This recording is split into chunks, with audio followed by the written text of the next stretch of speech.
దేశ రాజధాని ఢిల్లీలోని పలు ప్రాంతాల్లో ఉదయం నుంచి భారీ వర్షం కురుస్తోంది. రోడ్లపైకి నీరు చేరడంతో పలు ప్రాంతాలన్నీ జలమయమయ్యాయి. లోతట్టు ప్రాంతాల్లోని ప్రజలు భయాందోళనకు గురవుతున్నారు. మింటో బ్రిడ్జ్ కింద 6 అడుగుల మేర నీరు నిలిచిపోవడంతో రాకపోకలు పూర్తిగా నిలిచిపోయాయి. ఓ ఆటో పూర్తిగా మునిగిపోయింది.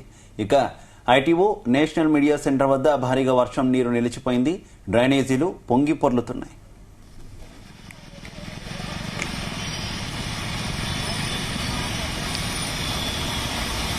రానున్న 24 గంటల్లో దేశంలోని పలు రాష్ట్రాల్లో భారీ వర్షాలు కురిసే అవకాశం ఉందని వాతావరణ శాఖ తెలిపింది. బీహార్, జార్ఖండ్, ఒడిశా, అరుణాచల్ ప్రదేశ్లో భారీ వర్షాలు కురుస్తాయనే అంచనాతో వాతావరణ శాఖ ఆరెంజ్ అలర్ట్ జారీ చేసింది. ఆగస్టు 22న ఈశాన్య రాష్ట్రాల్లో భారీ వర్షాలు కురిసే అవకాశాలున్నాయని తెలిపింది. పశ్చిమ బెంగాల్, సిక్కిం, అస్సాం, మేఘాలయలో ఆగస్టు 20 నుంచి 22 వరకు భారీ వర్షాలు కురిసే అవకాశం ఉంది.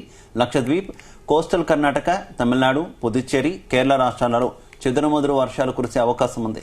ఆంధ్రప్రదేశ్, తెలంగాణ, యానాం, అలాగే రాయలసీమ, దక్షిణ కర్ణాటకలో ఈరోజు భారీ వర్షాలు కురిసే అవకాశం ఉందని